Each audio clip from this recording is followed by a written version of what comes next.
Welcome to an all-new episode of SJHL Insider. I'm Jamie Neugebauer, and just like my junior hockey team, Clark Monroe has relocated on me as well. Though my understanding, he is not going to be in Warman. He will be elsewhere, but I have brought the best guest that money can buy to come and help me sort this out. We'll get to him in a moment, but today on the show, we will recap round one, clinching game sixes, preview round two, dig into a new game I like to call, and this is going to give away my guest host, Fethers Fives. Plus, we'll have two guests. Usually we have one guest, but they gave me the controls, and they're going to pay for it. We're going to have two guests. So there, we'll be joined by the head coach and GM of the Melfort Mustangs, Trevor Blevins, on the SCSA Coaches Show, and a very special guest, Yorkton Terriers legend and Canada West gold medalist, Chantz Petruic of the University of Saskatchewan, will be joining us later. But first, let's thank the sponsors for putting meat on the table and diapers on my babies. Borgo, Capital Auto Mall, Canterra Seeds, Chevy, Sask Lottery, Saskatchewan Construction Safety Association, Nutrien, Tourism Saskatchewan, Sask Energy, UPL, SGEU, Great Western, SGI, and RBC. Thank you so much.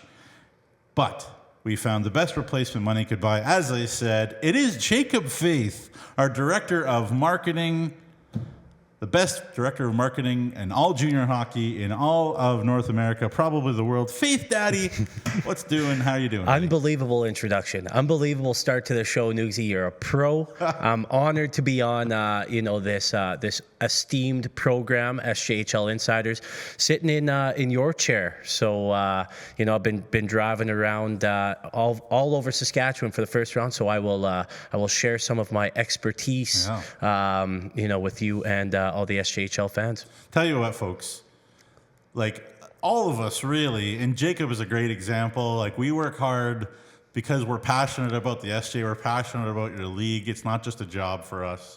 It's a calling, and certainly that's the case for Jacob. He loves the SJHL. He loves the game. So he's more than capable of filling in. I'm really excited to have him.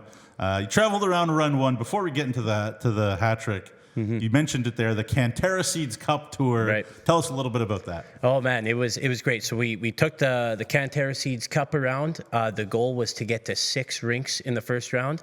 With a little cooperation from the Battlefords North Stars in Game 5 to force a Game 6, we were able to accomplish that goal. Over 3,000 kilometers on my GMC, on my Canyon, and with the trophy in the back, we were able to, showcase the trophy to 6 different communities in the first round. So we started in Yorkton, went up to Melfort, then to Humboldt, then Kindersley, then Weyburn, and then North Battleford. So all these young fans were able to take pictures, see the names, of the Battlefords North Stars and the Melfort Mustangs last couple of years inscribed in the trophy.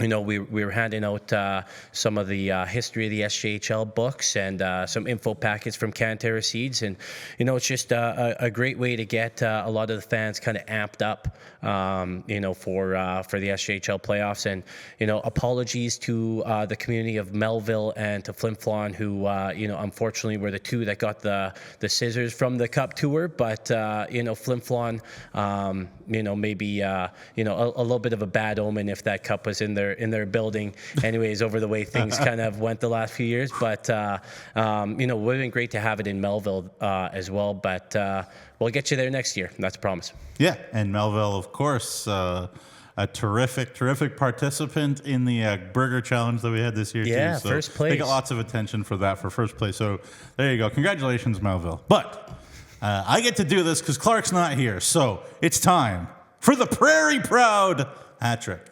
Let's go. It's time!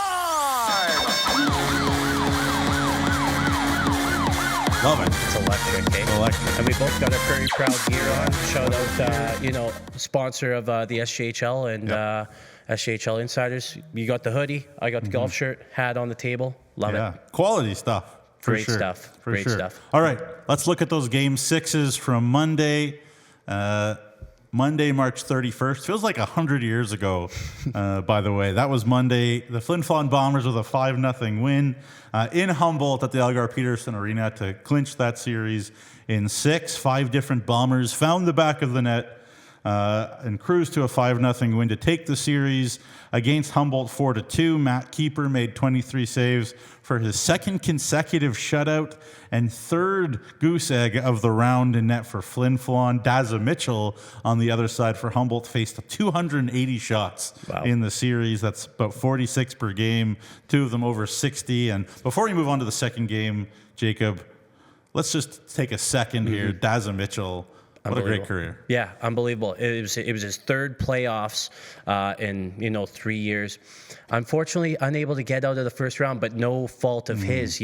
I remember last year when he was in Weyburn too, it was some crazy amount of saves he had to make last year against the team he's playing for now, the Humboldt Broncos. Kind of like an all-time playoff performer over the last few years, even though he wasn't able to get out of the first round. But all-time SJHL goalie. I know the fans of Weyburn would have loved to see him, finish his career in Weyburn. Not many guys can say, especially goalies, would have had that opportunity. But all-time SJHL career, all-time guy, awesome guy. And so he won the UPL Performer of the Night.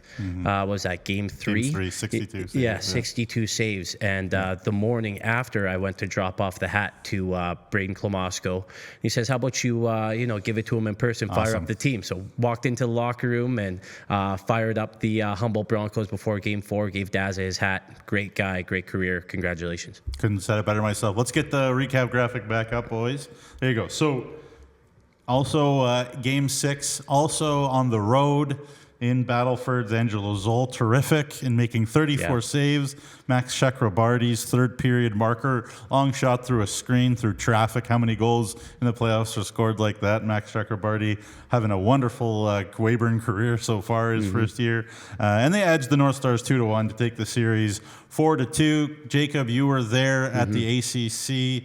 What was your biggest takeaway from that one? Oh, man, I thought they were going to tie it up. It was so it was 2-0, and then Battleford scored with just over a minute left. Ninaber right off the faceoff. Yeah, right? yeah, and it was that goal was after an icing call, and snapped the puck back on the draw, and then it's in the back of the net, and I was standing beside Matty Edwards' dad on one side, and then Kyle McDonald on the other side, so a couple Weyburn guys, and oh boy, it was hold on to the railings for last minute. Last minute of the game got a little hairy there too, but I thought Angelo Zoll was unbelievable that game.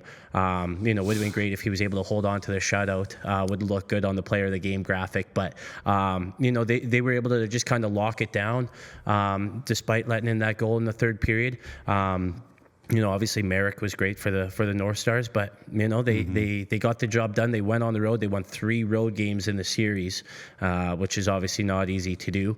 But a great series from the Red Wings and the North Stars too. Gave them one heck of a fight. Yeah, it was a great series both ways. I was in the rink for a couple of those games, and it was as we all thought, right? Like it was entertaining, kind of end-to-end hockey, back and forth. Lots of scoring chances, lots of shots. Yep. Lots of talent on display. So, all the teams in the first round really put on a show. I thought that everybody competed extremely hard. There were no easy nights, really, with maybe the exception of that 9-0 in Flin Flon for the Bombers over Humboldt. But other than that, that kind of puts a bow on round 1. And obviously, kudos to all the 20-year-olds as well. We kind of wrapped up the 20-year-olds and the veteran situation in weekly on Monday for Melville and for Kindersley, for Humboldt and Battlefords. Of course, you think about the likes of Landon Stromey and for Humboldt and Jordan Grill and kind of the list goes on. Yeah. Justin Merrick and Jackson Allen. So many great guys who've been in the league for a long time. Jacob, sure, obviously you've been around paying attention. Well, specific shout out to Stromey, good choice land boy. Yeah. Something like 20-something stitches in game 1. Yeah. Almost lost his ear. Came back to finish the game in the third period. I saw it. It was just... Yeah. His mom was showing me a picture when I was in Humboldt.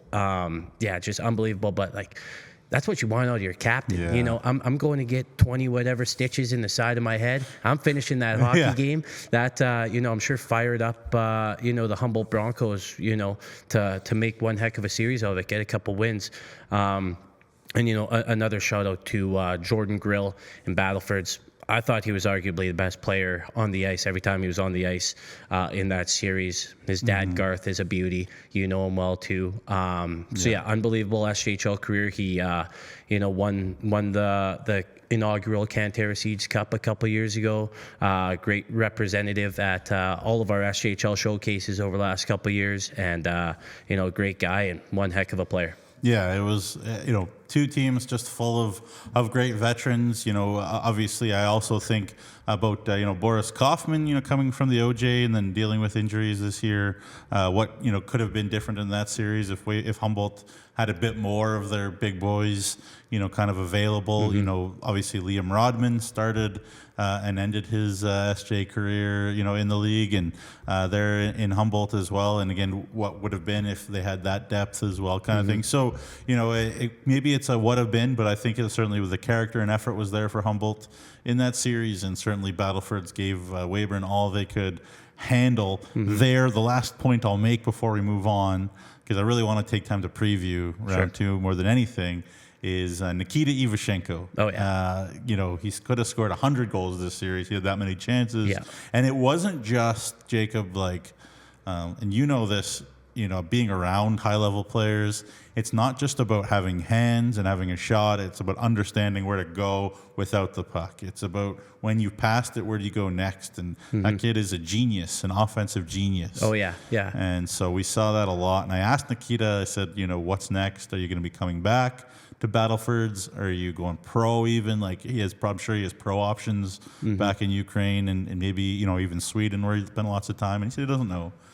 But he loved his time in Battleford's. Great kid, so who knows? I've got some insider info. Okay. What he's doing, you know, initially, I guess. I was chatting with, you know, the coaching staff in Battleford's before Game 6.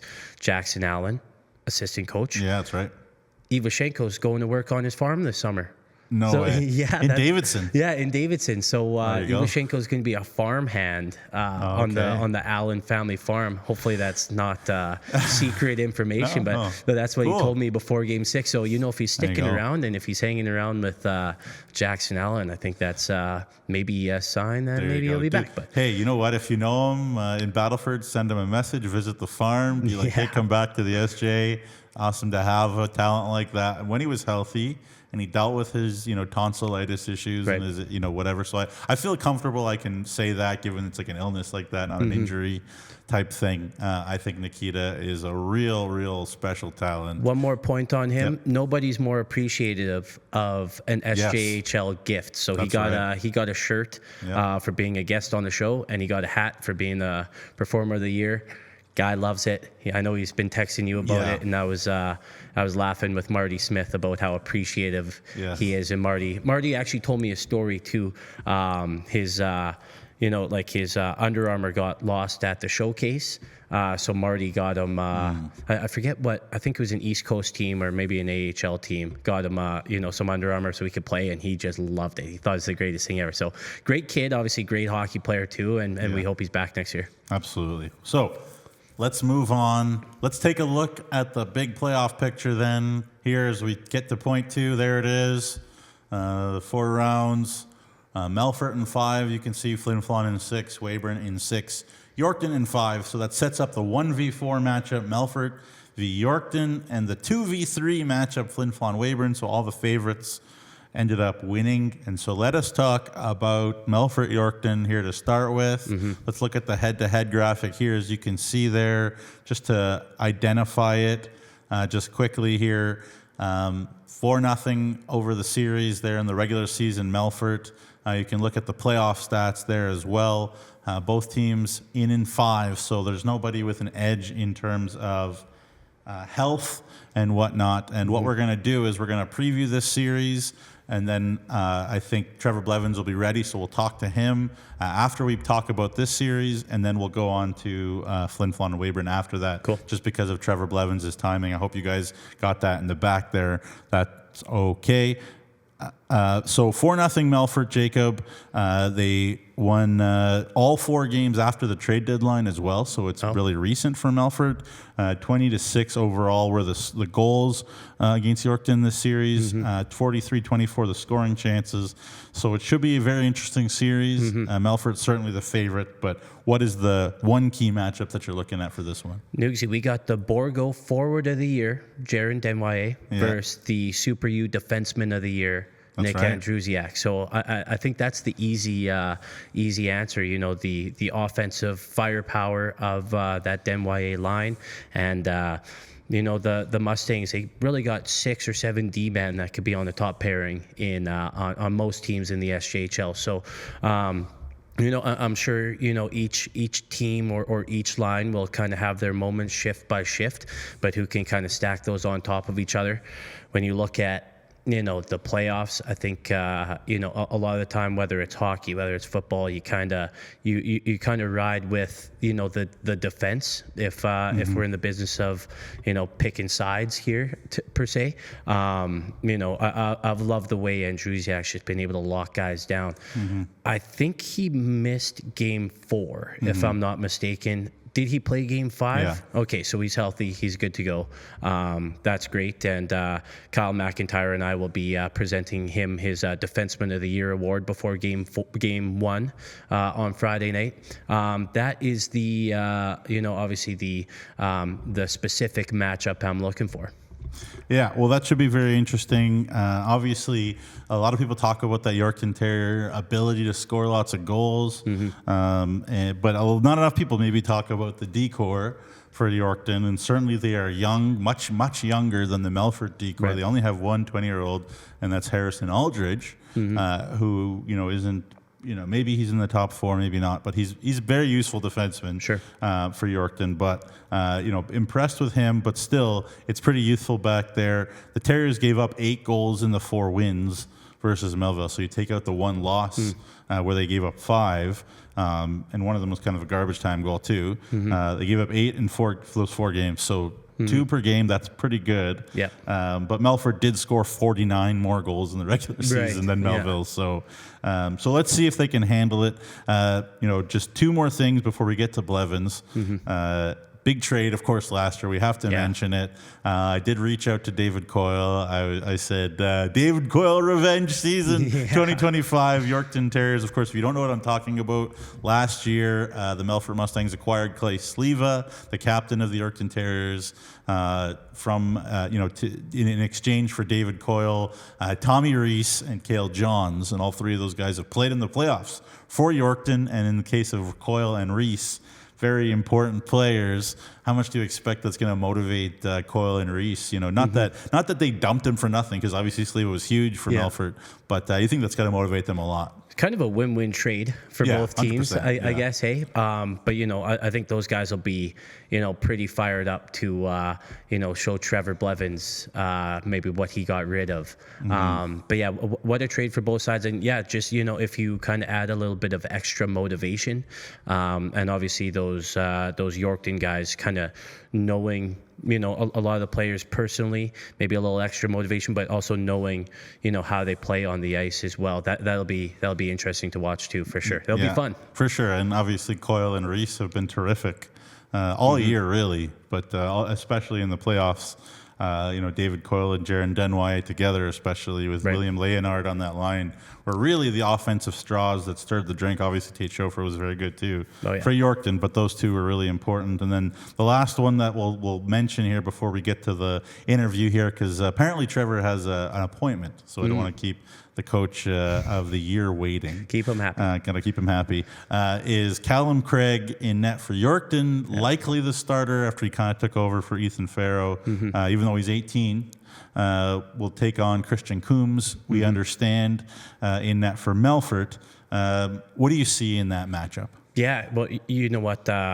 I think the Mustangs kind of have two goalies that they can rely on. So if there is, well, I guess both teams do, in a way, like Farrell's a great number 2 as well for just Yorkton. committed to Red Deer. Yeah, just committed. Yeah, exactly. One thing specifically is kind of funny.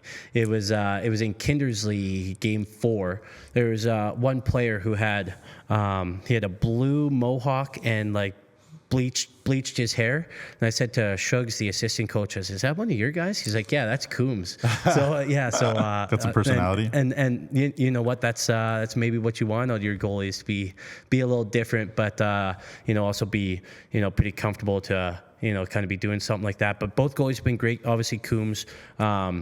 A finalist for goalie of the year, and he's backstopped the Mustangs kind of all year, and they're going to be up to the test with the high power of the Yorkton Terriers offense, and then in Yorkton's net, they really shut the door against the Melville Millionaires, who maybe aren't the most offensively high-flying team in the SJHL, but they got the job done and got the job done in 5. So it'll be an interesting matchup between the high octane kind of top 6 of Yorkton and all the depth that the Mustangs kind of have all throughout their lineup.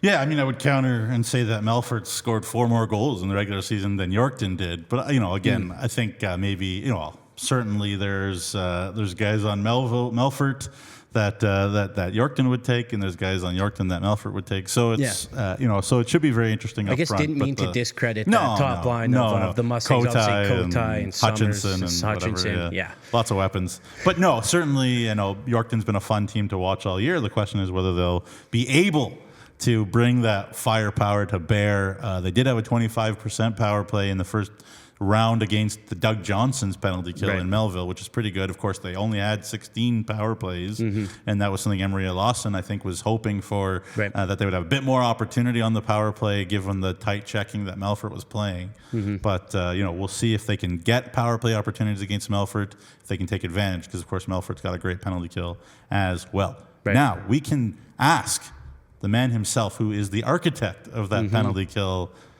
about it. Mr. Trevor Blevins, the SCSA Coaches Show. Don't want to keep you waiting, Trevor, any longer than we have to. But thank you so much for your time, Blevy. Always appreciate it. You're always so helpful to me and everything we do at the league, so we appreciate it. Blevy, just quickly, first round there with the Kindersley Clippers. I know it was a 5-game series, but on the ice, every game was a battle. No question, eh? It was fantastic. Thanks for having me, by the way. You got to give Kindersley a lot of credit. They forechecked hard and made life tough on our defense. And, that was their forte, was how hard they were on the puck. They were physical, and they did a great job. And, they're well coached by Clayton. And, they were in our face and did what they had to do to be in hockey games. Very easily could have went either way, to be honest, even though a couple of games were maybe tilted in shots. I thought, we looked at an important stat of the challenges won, and the first 2 games, Kindersley won a lot of 50-50 puck battles. So it was hard on our guys, but we got through it, and it was a great series to prepare us for down the road here. Blevy, thanks for coming on. Hope you can bear with me as a little guest host here. But it's your second SCSA Coach of the Year award. You being the humble guy you are, you don't want any presentation on the ice before game 1 when the commission and I are in the building. So we're going to throw something new at you. We actually have Colin Pillar of SCSA. He recorded a little guest message and a couple of guest questions for you. Hopefully you're able to hear it here. I am Colin Pooler with Saskatchewan Construction Safety Association. We are the proud sponsors of the Coach of the Year Award, and I wanted to make a big shout out to Trevor Blevins, and congratulations on winning the Coach of the Year Award with the SJHL. Listen, I've got some questions. I want to be sure I get a chance to ask Trevor, and Trevor, here we are. Listen, in our work, safety requires focus, not becoming complacent, and working really hard to make sure that the team goes home safely. The Mustangs have won the Canterra Seeds Cup last year. How have you been able to keep the team focused on the goal, not get too confident or complacent, or take the process of hard work for granted? That's excellent. I think we got to credit our leadership first and foremost. Just a group of 4 guys that are hungry and lead by example and come to work every day and do the right things. And then you got to credit the rest of the players for following the lead. And it's been an enjoyable year. I think not only do we have a lot of fun, but the guys are focused. They are ready to go. We've been dialed in. And, you can say finishing second in the country last year was quite an accomplishment, but they've always had the drive to get through some unfinished business here. So we're excited to keep going. And for us, for me as a coach to win the Coach of the Year, I think it's more a Team of the Year, to be honest. I got a great staff, assistant coach and Ty Sugar and all the training staff and our board of directors and all the volunteers. It just doesn't take one person. And, I appreciate the individual acknowledgement, but it's far from that. You got to give credit to the whole organization and how things have been here in Melfort, and it's just an enjoyable place to be a part of. Thanks for that great answer, Trevor. With the success last year and now this year, how do you foster positive team culture with returning players and new players this year? Well, that's the foundation. I think there's 2 things we talk about all the time is communication and culture within our group. We've got a sign on our door that says winners only, and it doesn't necessarily mean results. It's contributing to your work ethic, attitude, how you treat people, and how hard you do things and how well you do things every day to be respectful in the community and your teammates.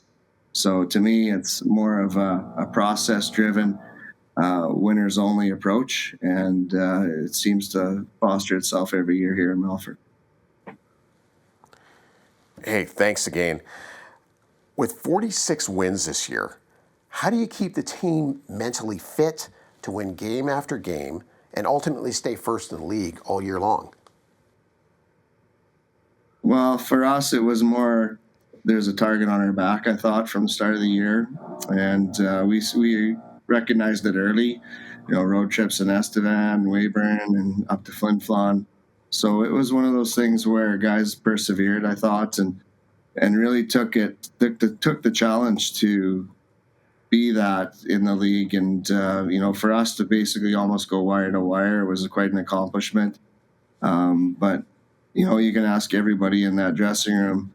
The whole end goal here is play as long as we can and obviously compete for a championship. So, it was a pretty easy year that way for motivation for our group. They were just hungry, and they knew we had the pieces that could be successful, and really the players, you got to thank them, and very appreciative of how much they've ran with it. Hey, Trevor, it's been great talking to you. Again, congratulations on a great season, and congratulations on winning this prestigious award, the Coach of the Year award. Thanks for talking with me.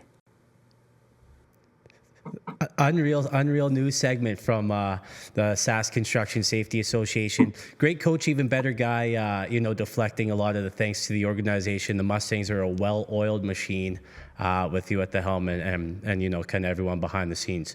Nugsy, I'm sure you got a couple more. Yeah, well, I just one. Then let's get quickly here. I don't want to keep you too long because you said you got to move on. But let's talk about the Yorkton Terriers here. Obviously, Emery Lawson.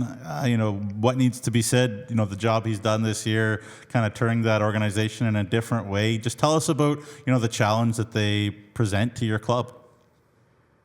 Well, I think you hit it on the head there, Nugsy. It was just Emery's turned that organization around, and you can see in the style of play, not only just in the success they have, but it's more or less how well they play, how skilled they are, how offensive, and their structure. To me, that's a lot to do with the coaching, and it's first and foremost he's done a great job there, and he deserves a lot of credit. And then Yorkton's a team that's got some high-powered offense. It's a team that we have to be great defensively in all 3 zones, and you give them some time and space, and they're going to take advantage. So for us, it's going to be how well we do on the defensive side of the puck in this series for sure. Blevy, we're all looking forward to it for sure. Last one from me. I was with Tristan Fry over the weekend. You've told me he's your favorite player to have coached. We were talking about his wedding next summer. He said he sent you an invite. Will you be there? I think it's July 4th, 26th. And, how about you name drop a couple of other guys you're looking forward to seeing at Fry's wedding? Give them a shout out. Some guys you're looking forward to catch up with. I wouldn't miss it for the world, to be honest. He's just if there's a prototypical Melfort Mustang through the years that you want other players to emulate, it's Tristan Fry. And, he's captain of our team. He won 2 championships back to back, and he was a big, big piece of that. And the foundation of our culture has really been started with him, and it's continued on. And he should be proud of what he's accomplished here and after the fact. And a few guys that I'd probably really want to see would be the other 2/3 of that line is Travis Mann and Justin Boyer, and there'll be a number of others, I would imagine, from the teams that we had back then, and it'll be a good catch up for sure. Yeah, just getting some context. Of course, Tristan Fry working with Regina Pats now, part of Trevor's great teams there in the mid-2010s as well. So cool to see. Great guy as well. Last one from me, Trev. Again, really appreciate your time. Just talk about not looking past the Yorkton Terriers. I know, you're the number 1 seed, the defending champions, great regular season. What are you looking at from your team, from the hop, to let you know that the guys are ready to go and not taking Yorkton at all lightly? Well, I always kind of revert back to golf. You got to stay in the present, and I think you can't get too banged up about what's happened in the past or look too much in the future. We generally have a mentality of shift by shift, and I know it's cliche, but it's really so important. The mental toughness of the game at this time of year. You just have to be on point, and you're going to get knocked down. There's no question at times. It's how you respond, though, and the mental toughness piece is huge for our group. We've had it all year. It hasn't been rosy, like I've said in the past. We've had tough periods. We've had tough games, for that matter. We've had shifts that multiple shifts in a row, for example, that we've had to battle back from. So our guys have prepared. They've had the experience, and they should have the confidence to be able to bounce back whenever they can. And like I said, stay in the present and worry about shift by shift. Well, it should be a lot of fun. Game 1 coming tomorrow at the Northern Lights Palace. Get your tickets. Blevy, as always, thank you so much for your time, and all the best the rest of the postseason. Yeah, thanks very much. I must say, Jacob did a heck of a job. Much better presentation than he had 2 years ago at Jackfish Lodge. So congratulations, Vader. You're doing a heck of a job there today. Hey, thanks, Coach. Appreciate it. See you tomorrow, and good luck, eh? All right. Take care. You bet. There you go. Trevor Blevins, the winner of the SJHL Coach of the Year, his second win of that award, as you mentioned there, Jacob. And look, he is a guy that has high standards. Yep. He and I have talked, and I'm like, what do you think about this guy, and other teams and around the league and whatever? And he's like, he's skilled, but I don't think he could play for me. And I'm like, man, that is quite a privilege, but that also says a lot about him. I think he's tough but fair, right? And I'm sure he's one of the coaches that have multiple championships, and he won one as a player too. So he's pretty popular, pretty famous guy around Melfort these days. And I'd sure love to play for him. Yeah, no question. Go through a brick wall for that guy. And shout out to Colin and the Sask Construction Safety Association for setting that little questionnaire up. That was a good little segment. Yeah, Colin Puller is a legend. All right, let's look at the schedule for the series. There you go. Get your tickets. It was packed in Yorkton for round 1. Let's pack it again there at the Westland Arena and the Palace, of course. Last year, second round, Melfort Humboldt was legendary. We'll see if it's again here. Right, so let's move forward. We got the Flin Flon Bombers and the Weyburn Red Wings, Jacob. It's going to be, as you like to say, an absolute treat. Oh, yeah. An absolute treat as you take a look there. The Weyburn Red Wings. So in round 1, Weyburn was the higher seed, but they had the worst regular season record than the Battleford's North Stars in the head-to-head.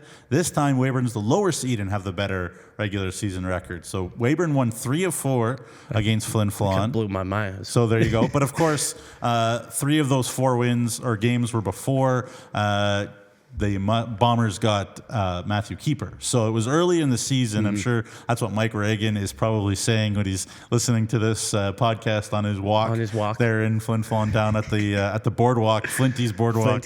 There. But look, the Flin Flon Bombers, they are looking to make their 4th straight SJHL finals, which is quite the accomplishment. They played terrific against Humboldt in round 1. Weyburn had a hard-fought battle with Battlefords, as you mentioned. Let's come back here as we talk about it here, Jacob.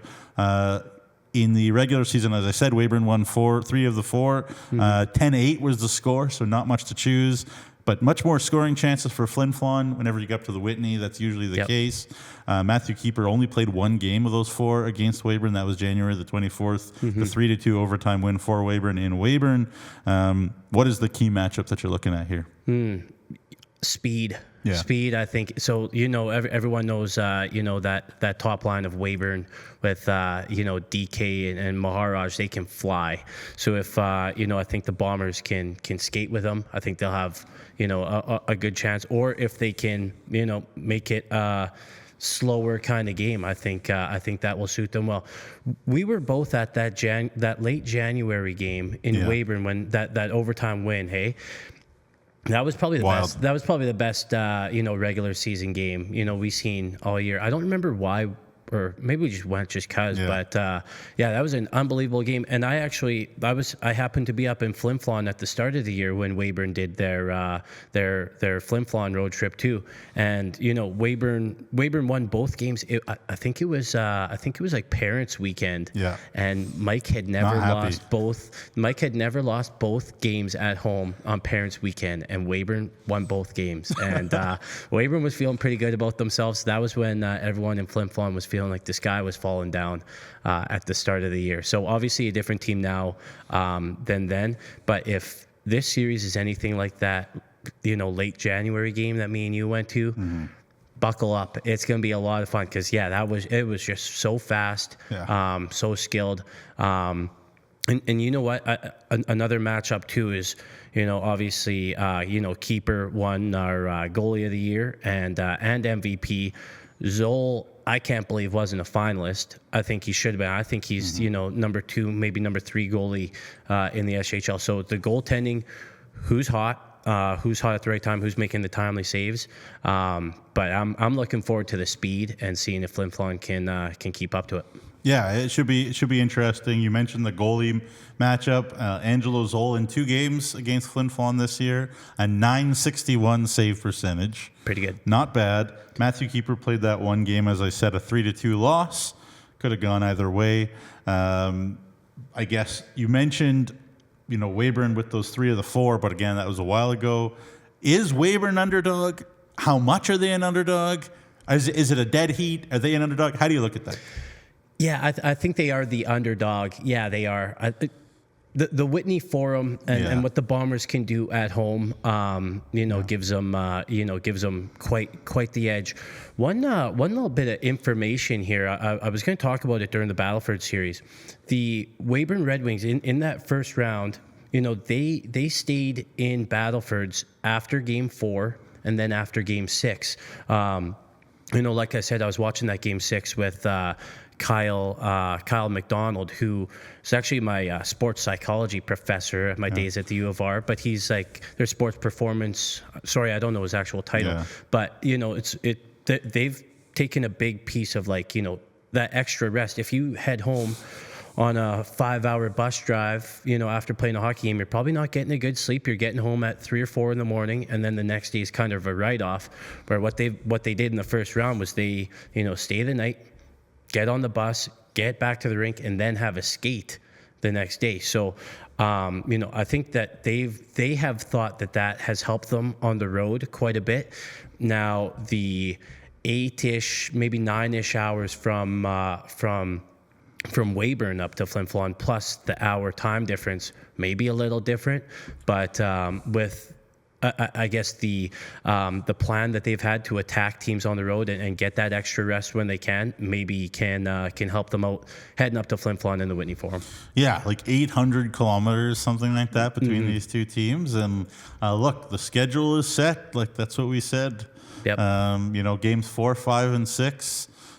Boom, boom, boom, boom. Like, it's like a day in between, and it doesn't matter. Yep. That's the way it goes. So, hey, like, it could be an attrition thing. I hope everybody stays healthy. Yeah. Knock on wood. Yeah. But that'll be a huge thing to keep an eye on as well. Of course, as you mentioned, the Whitney Forum, always a weapon. Yep. So that should be very interesting. But, of course, the Weyburn Red Wings took both last time we saw anybody take both from a weekend set in Whitney. It was the finals between Battlefords and Flin Flon in 2023. And the last time, I believe, in the regular season was like 2016. So it doesn't happen very often. But if anybody's done it, it is Weyburn. So Angelo Zoll's been, terrific in the biggest games this year, including at the Warman Showcase, which we saw, and Angelo pitched a shutout there in trying to impress Mike Reagan to let him go for the Junior A World Challenge. So it should be very interesting. Let's talk about the big dogs for the Weyburn Red Wings. 16 points combined for Jerome Maharaj, Jackson Ruthven, and Ethan DK in that series with the Battlefords North Stars, but only 2 of them goals. Right. Are you concerned with that or not? I mean, a little bit. I think the power play, if they scored some more goals on the power play, that would get those numbers up. I think it was under 10% on the power play. Was it 3 for 31? Those guys are eating minutes on the power play, and once they start scoring goals on the power play, I'm sure that will go a little bit more in their favor. I would say that there's more of a worry about those power play goals not happening rather than that line not having the success with goals on the score sheet. But if, like I said, if they turn that power play around, those 3 will have goals, whether it's 5-on-5 or specifically 5-on-4. Yeah, well, there's no question that Weyburn can score for fun if you let him. Right. And Blake Betson, playing between Maharaj and Ruthven, chipped in more goals than all those guys. Yeah. And he's got a big shot. He's a good, hardworking kid. He'll score from the blue paint. Regina boy. So, good for Blake. And then you wanted to talk about the best defenseman in this series. Yeah. We had a difference of opinion.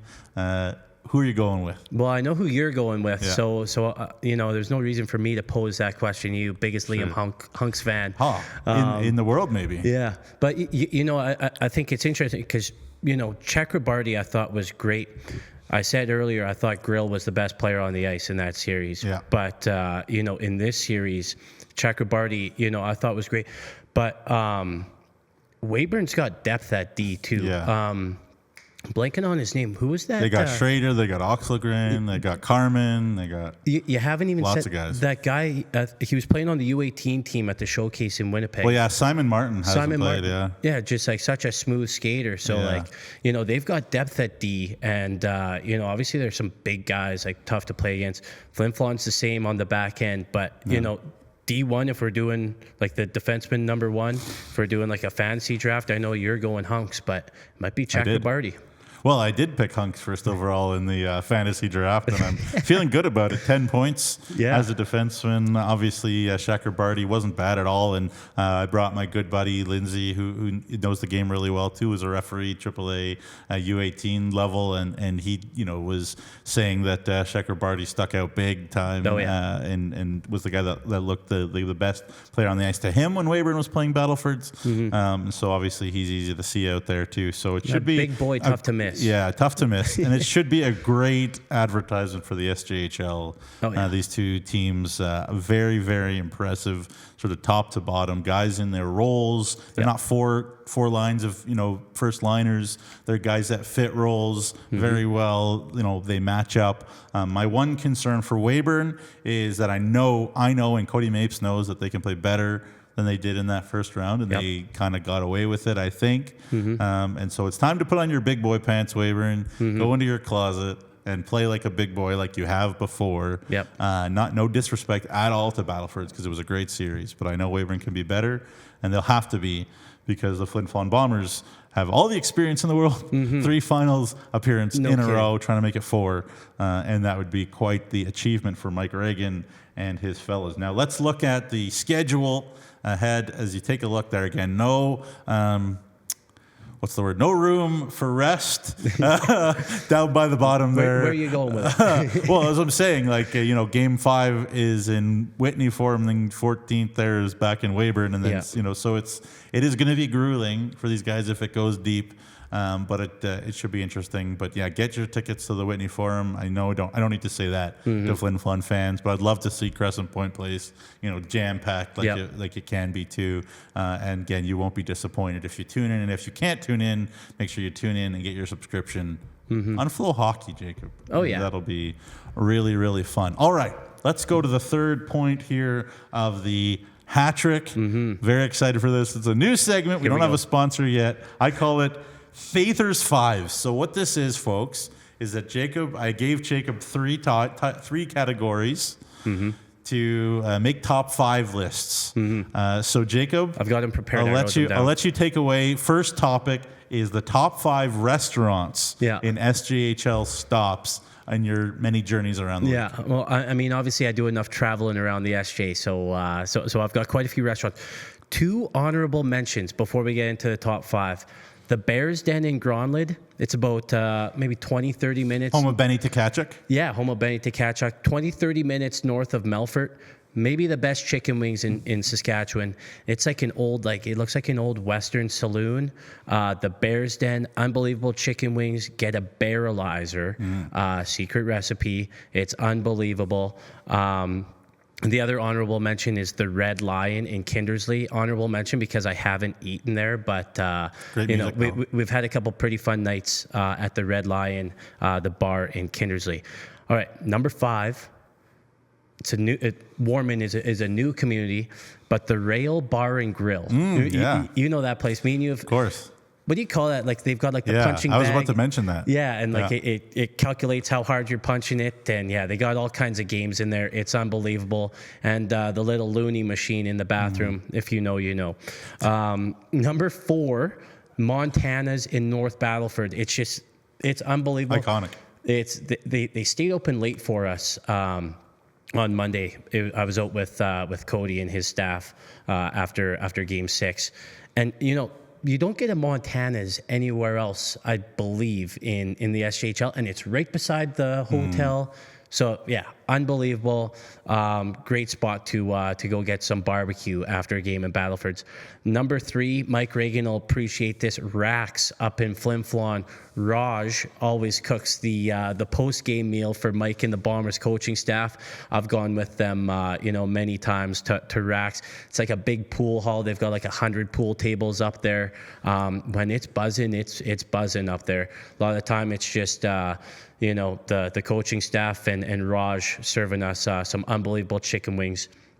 Number 2, the Dam Smokehouse in Nipawin is top tier. You had what'd you have before the game of the month in December? Pork belly. Yeah, you had the pork belly. Probably not the best play before. It was tasty, but my stomach was so good. It's their brisket burgers, unbelievable. Waffle fries. It is top notch, unbelievable in Nipawin. And then number 1. Your favorite, you know what it is, Pistol Pete, Tower Pizza in Estevan.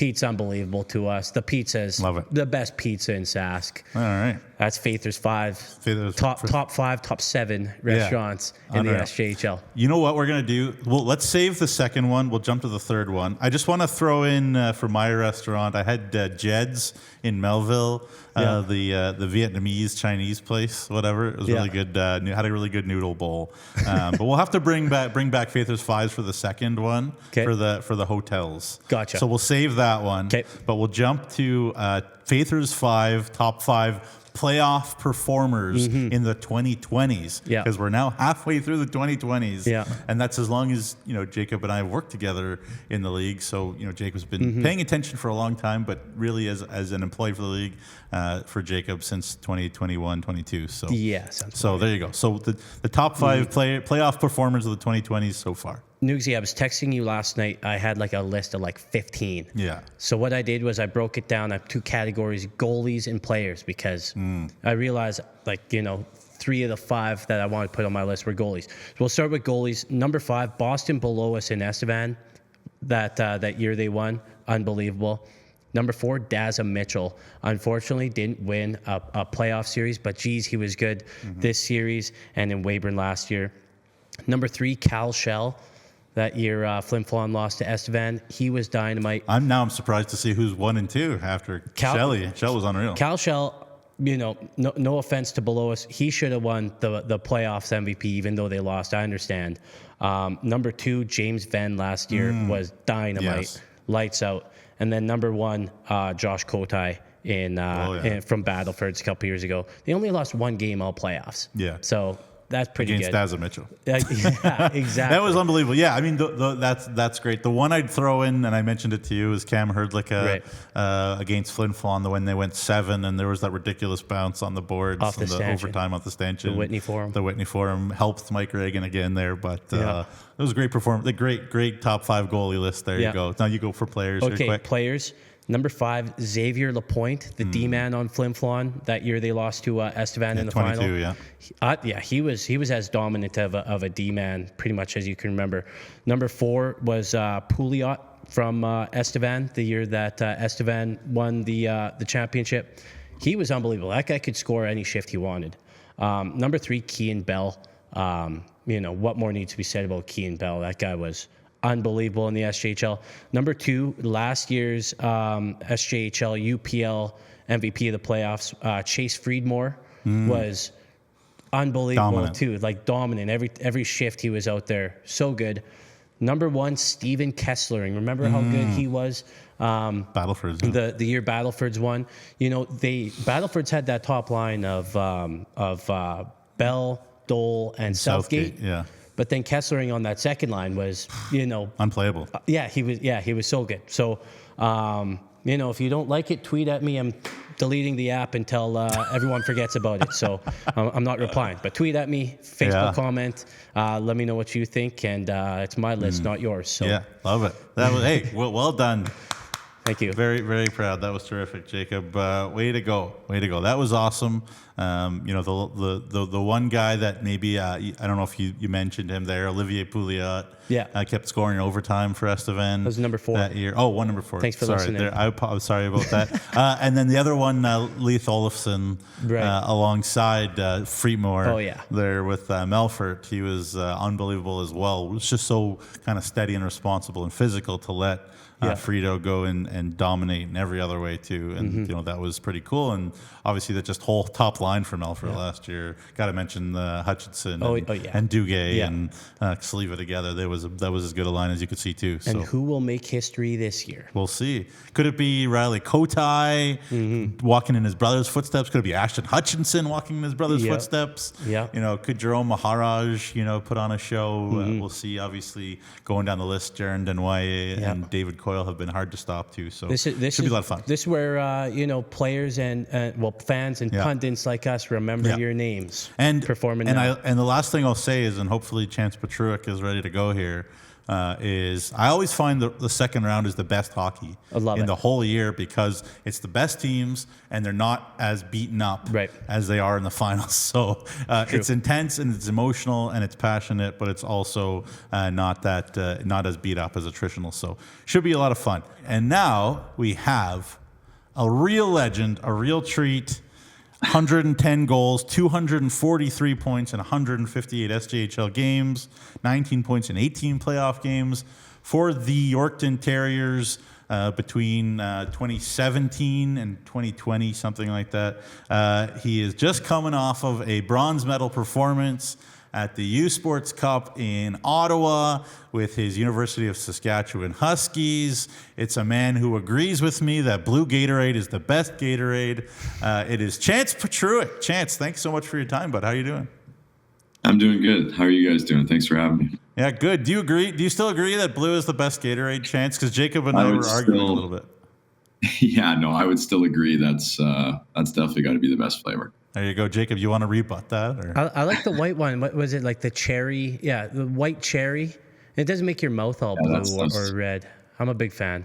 That stuff's good too. Honestly, a lot of most of the flavors are good. I think yellow's probably the only one I don't maybe love. But, really? I was telling Nugsy that's my number 2, and he didn't like that. Well, no, I kind of yelled at him. But I do remember, Chantz, like a game between Notre Dame and Yorkton in the Survivor Series. Maybe it was the Survivor Series, and you were on the Yorkton bench, and I was on the Notre Dame bench, and I leaned over being a pain in the butt like I always have been. And I was like, blue Gatorade, good choice. And you're like, yeah, it's the best. And I'm like, yeah, it's the only good one for me. But I'm pretty particular. But anyways, let us talk about some hockey, Chantz. Obviously, the U Sports Cup there in Ottawa. Obviously, a great finals for you guys against Mount Royal in Canada West to win that one and come back and then go and make a bit of a run there in Ottawa. Just talk about the University of Saskatchewan this year and what made you guys so good. Yeah, I think, I think what made us so good this year was just, probably the leadership. I think, this kind of core group of guys, Justin Ball, another SJHL All-Star. We had Vince Loschiavo, Gunnar Kinnenberg, the list goes on, Roddy Ross, obviously. So a lot of guys that have been here for, 3 or 4 years now together. And, when you can kind of mix in, guys like Trevor Wong and Raph Peltier and Josh Pillar and, the young mix of guys like that with our veteran group, I thought it really, gave us an opportunity to do something special this year. And you could just kind of feel the momentum kind of building as we kind of, headed our way into the playoffs. But, I thought Mount Royal gave us a really good fight. It really did come down to the wire there. Obviously, we, went into the third period there, the game 3 tied 0-0. So, fortunately for us, we got a pretty fortunate bounce off a stick and ended up going on 1-0 there. And we kind of, made it tough on them to get any chances or get to the net. And, fortunately for us, we were able to shut it down. And, it was amazing. Roddy Ross, like I mentioned earlier, probably the MVP of the playoffs. Probably our season in general. I think he doesn't get enough credit. Both goalies, though, Jordan Coy as well. I think they had number 1 and 2 for best stats in the league. So, when you can round all that together and with great coaching and, our training staff and everything, it's just that it all really ties in together and everyone's a part of it. So it was a special run. Yeah, Chantz, what a run for the Huskies and what a season from you as well. Obviously a Yorkton Terrier legend as Nugsy says. I guess, have you been following the Terriers, since you left? And if you could just kind of speak on, I guess how the SJHL and how Yorkton kind of prepared you to take the next level, to step into U Sports. Yeah, no, for sure. Obviously, definitely following along still. Obviously, they're going to have a tough matchup against Melfort here. I was looking at the regular season standings here today just to kind of get a feel for, kind of how they matched up during the year and all that sort of stuff. But, they both teams seem like they can score goals. And, I know the captain there, Yorkton's having himself a pretty strong season.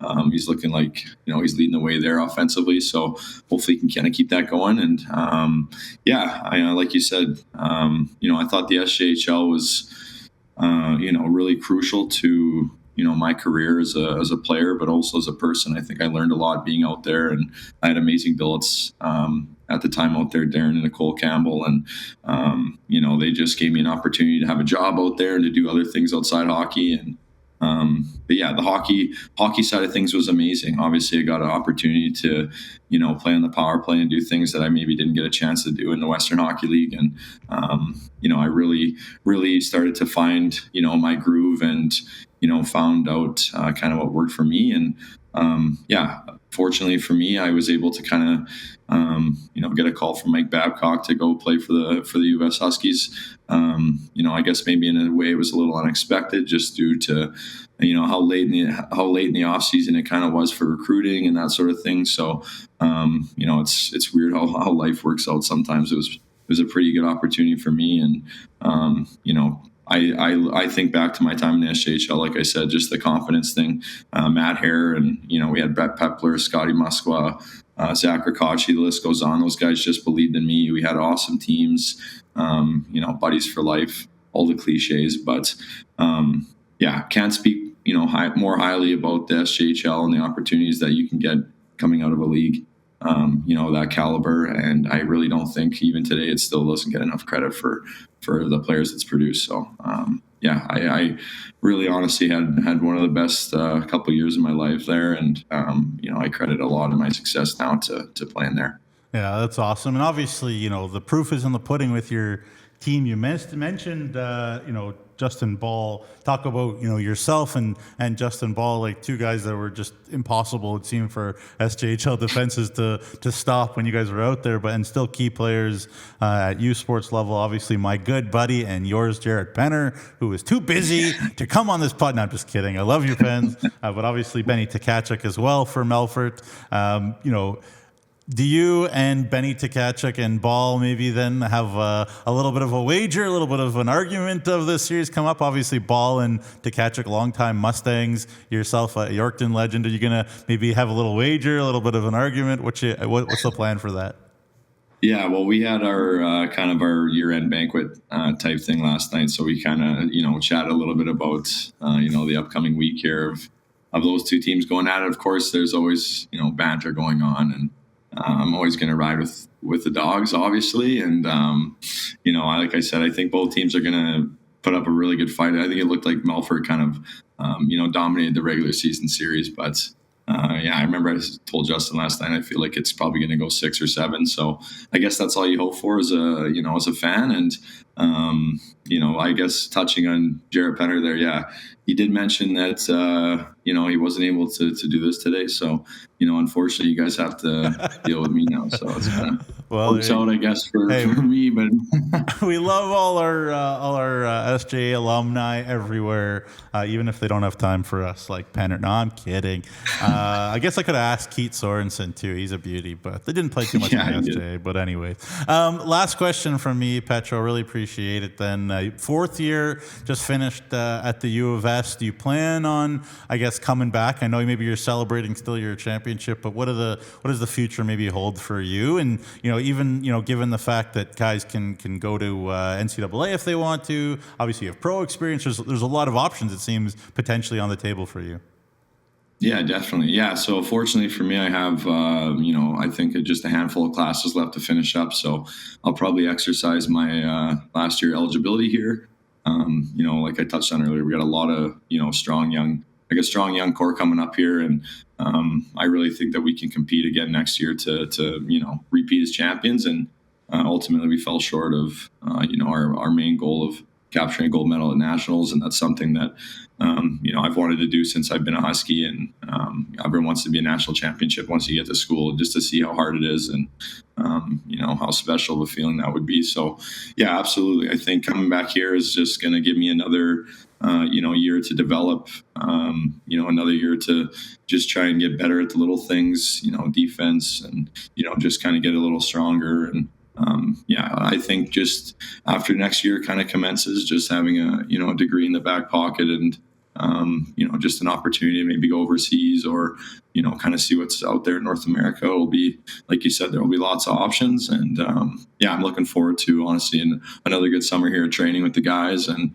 I'm already excited, honestly, looking forward to next year already. I can't wait. Well, Chantz, for Jacob, myself, thank you so much for your time. You're a terrifying guy when you're working for another team to watch when you come on the ice for your back in the SJ days. But great to have you as a pal, and thank you so much for your time.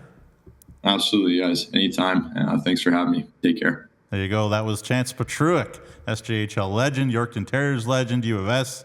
Leading scorer this year. Everybody poo-pooed, the SJ this, that, whatever. He played his whole SJ career, and now he's dominating youth sports. So I don't know what that tells you. Anybody who out there has a bone to pick with the SJ, figure that one out. Jacob, last thing we got to do here, we got to talk about the Warman Wolverines. Right. Let's throw up, I understand you guys have something in the back there. You go, a team to believe in, a city to stand behind it. Purchase your tickets at warmanwolverines.com. Beautiful job there by, I believe, our guy Kelly who made that, Jacob. Looks unbelievable. Deadly, yeah. So get your what's it called? The QR code scanner. Sounded really old there. A phone? Get your phone out. QR code scanner. Get your scanner. The Warman Wolverines trying to sell 1,000 season tickets so that the city of Warman officially approves the relocation from Notre Dame. Just like Clark relocating to Arizona on me, Notre Dame moving to Warman. So there you go. But I get to step in here and have a little fun time. Let's come back here. Make sure you follow us on our social media channels. Subscribe to YouTube. Do we have the social media bar at the bottom? Is that a thing? There we go. There you go. Facebook, X, Instagram, and TikTok. Try to entertain you and educate you out there as best as we can. And thank you again to our sponsors, Canterra Seeds, Borgo, Capital Auto Mall, Sask Lotteries, Chevrolet, the SCSA, Nutrien, Tourism Sask Energy, UPL, SGEU, Great Western, SGI, RBC, of course, the Sask Tourism Highlight of the Year. Just released yesterday. Ty Matonovich with an incredible save. That was also unbelievable. And I'm sure, Jacob, we will see a lot of great highlights coming up as the second round begins tomorrow. Jacob? Can't wait. It'll be fun. And if you're coming to the rinks this weekend, Kyle McIntyre and I are handing out the Super U Defenseman of the Year tomorrow in Melfort to Nick Andrusiak, as well as a plaque for Riley Kotai, goal scorer leader. Then in Flin Flon on Saturday before Game 2, we've got the SaskTel Goalie of the Year, as well as the SGEU MVP award to Matthew Keeper before the game. So you'll get to see our pretty little faces on the ice handing out some awards before a couple of games in round 2. Yeah, should be a blast. Keep it locked on sjhl.ca. Get out to the rinks. It's going to be a lot of hockey coming up here round 2. Get into the rinks, support your teams. If not, watch on Flow Hockey. We'll be back with SJHL Weekly. Figure out who's on that with me. Maybe Jacob. We'll see what happens, but we'll break down games 1 and 2 of round 2. Until then, I'm Jamie Neugebauer. He's Jacob Faith. Enjoy the hockey, everybody.